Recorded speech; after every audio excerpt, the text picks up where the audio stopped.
नमस्कार मित्रों, मैं हूं अंगद कुमार और आज हम बिहार की राजधानी पटना के एक अत्यंत ऐतिहासिक और विशिष्ट स्थापत्य गोलघर के समक्ष उपस्थित हूं।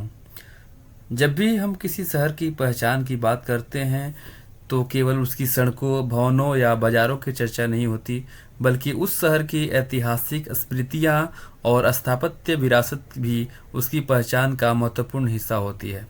पटना के संदर्भ में गोलघर ऐसा ही एक संरचना है जो 18वीं शताब्दी के औपनिवेशिक इतिहास की एक महत्वपूर्ण कहानी अपने भीतर समेटे हुए है।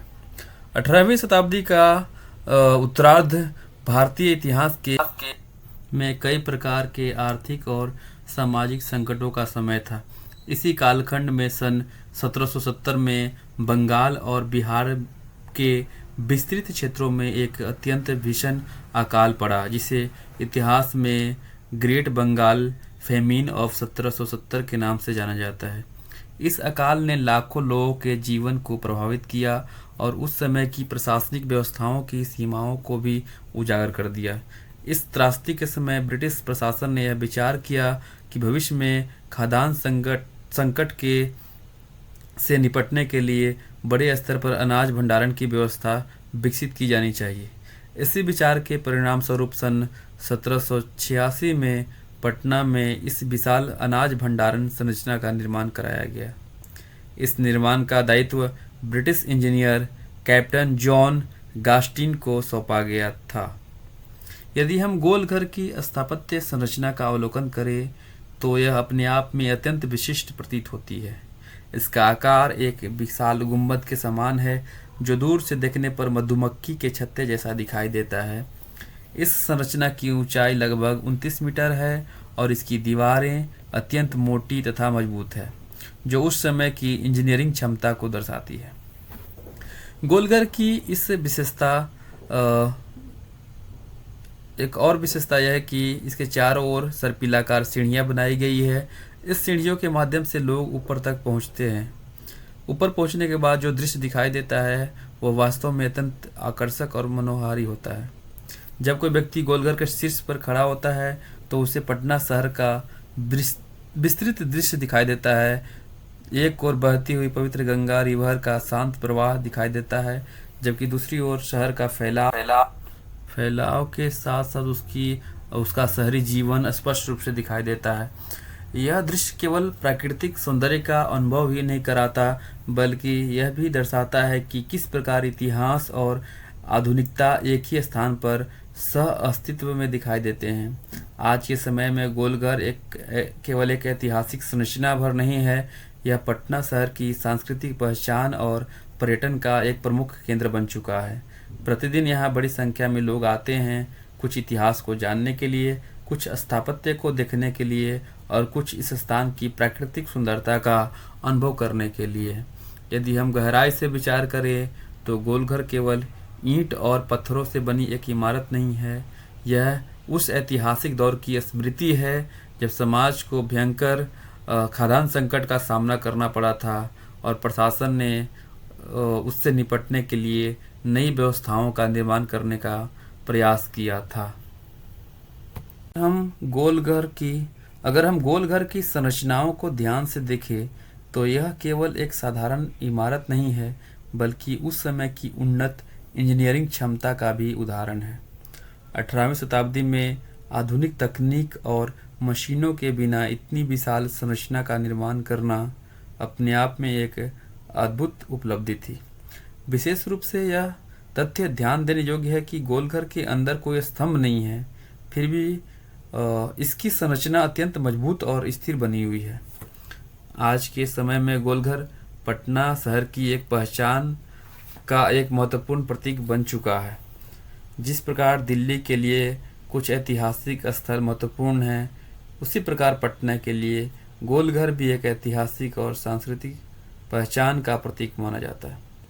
पटना आने वाले अधिकांश पर्यटक इस स्थान को देखने अवश्य आते हैं। आज के समय में गोलघर केवल ऐतिहासिक दृष्टि से ही नहीं, बल्कि पर्यटन के दृष्टिकोण से भी अत्यंत महत्वपूर्ण है। यहाँ आने वाले लोग न केवल इस इतिहास संरचना को देखते हैं, बल्कि यहाँ के शांत वातावरण और प्राकृतिक दृश्य का भी आनंद लेते हैं। विशेष रूप से शाम के समय यहाँ का वातावरण अत्यंत आकर्षक हो जाता है। इतिहास केवल अतीत की घटनाओं का विवरण नहीं होता, बल्कि वह हमें भविष्य के लिए भी महत्वपूर्ण सीख देता है। ग्रेट बंगाल फेमिन ऑफ 1770 जैसी घटनाएं हमें यह याद दिलाती है कि समाज में खाद्यान्न सुरक्षा और संसाधनों का उचित प्रबंधन कितना आवश्यक है। गोलघर उसी ऐतिहासिक अनुभव की एक महत्वपूर्ण स्मृति के रूप में हमारे सामने उपस्थित है। जब हम गोलघर जैसी ऐतिहासिक संरचना को देखते हैं तो यह केवल अतीत की कहानी नहीं बताती, बल्कि हमें वर्तमान विश्व परिस्थितियों के बारे में भी सोचने के लिए प्रेरित करती है। आज दुनिया के कई हिस्सों में संघर्ष और युद्ध की स्थितियां देखने को मिल रही है। उदाहरण के लिए रसिया यूक्रेन वार और मध्य पूर्व में चल रहा इजराइल हमास वार जैसे संघर्ष केवल राजनीतिक घटनाएं नहीं, बल्कि इनका प्रभाव वैश्विक अर्थव्यवस्था, खाद्य आपूर्ति और मानवीय संकट पर भी पड़ता है। इतिहास हमें यह बताता है कि जब भी युद्ध, प्राकृतिक आपदाएं या प्रशासनिक विफलताएं होती है तो सबसे पहले संकट भोजन और संसाधनों की उपलब्धता पर आता है। यही कारण है कि 18वीं शताब्दी में पड़े ग्रेट बंगाल फेमिन ऑफ 1770 के बाद अनाज भंडारण की व्यवस्था को मजबूत करने का प्रयास किया गया और उसी सोच के परिणाम स्वरूप गोलघर जैसी संरचना का निर्माण हुआ। यदि हम इसे आज के संदर्भ में देखें तो खाद्य सुरक्षा, फूड सिक्योरिटी आज भी विश्व राजनीति और नीति निर्माण का एक अत्यंत महत्वपूर्ण विषय है। दुनिया के कई देशों में सरकारें बड़े पैमाने पर अनाज का भंडारण करती है ताकि किसी भी संकट, चाहे वह युद्ध हो, महामारी हो या प्राकृतिक आपदा जो भी हो, उससे निपटने के लिए समाज को भोजन की कमी का सामना न करना पड़े। आज के समय में दुनिया की परिस्थितियां भी हमें बहुत कुछ सोचने पर मजबूर करती है। जैसे कि अभी वर्तमान में इजराइल, ईरान और यूएसए वार चल रहा है, जिससे वैश्विक अर्थव्यवस्था और ऊर्जा आपूर्ति को भी प्रभावित करता है।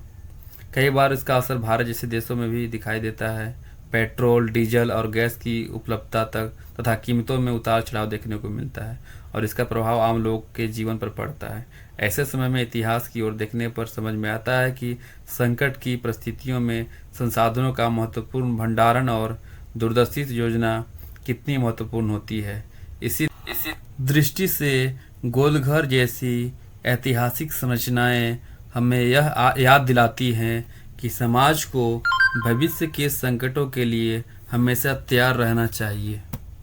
आज हम जब वर्तमान विश्व परिस्थितियां, युद्ध, आर्थिक अस्थिरता और ऊर्जा संकट को देखते हैं तो यह समझ में आता है कि इतिहास की सीख आज भी उतनी ही प्रासंगिक है कि जितने की पहले थी। इसलिए गोलघर केवल अतीत की एक इमारत नहीं, बल्कि वह हमें यह याद दिलाता है कि समाज को हर समय भविष्य के संकटों के लिए तैयार रहना चाहिए। यदि आपको यह ब्लॉग अच्छा लगा तो आप लाइक शेयर अवश्य करें। आप सभी को मेरा प्रणाम, धन्यवाद। जय हिंद, जय